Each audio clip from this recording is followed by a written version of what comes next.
Hi, I'm Brian Walter, editor of the Guestroom Novelist, a Donald Harrington miscellany, a book that was some decades in the making and which I think of as both a tribute and a thank you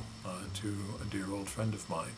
who had been declared by Entertainment Weekly America's greatest unknown writer. The Guestroom Novelist collects essays, articles, interviews, reviews, and speeches that provide a kind of foundation for appreciation of his novels, which he set, of course, mostly in the remote fictional Ozark town of Staymore, which he had created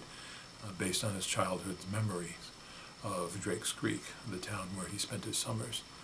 growing up. In his nonfiction work, the essays and other items that are collected in the Guestroom Novelist,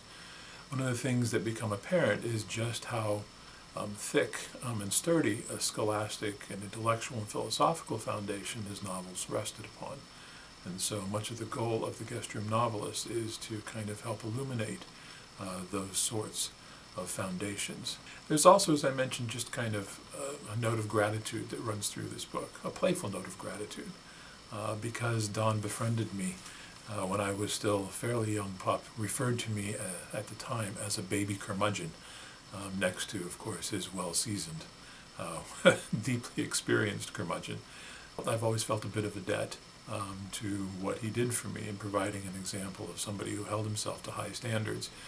both in his work as a professor, but then also in his work as a writer,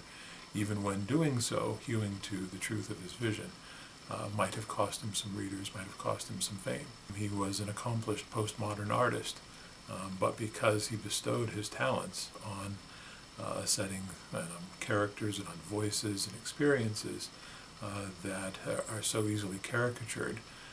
in the American experience, he perhaps never quite got the appreciation in his lifetime that his novels probably should have won for him.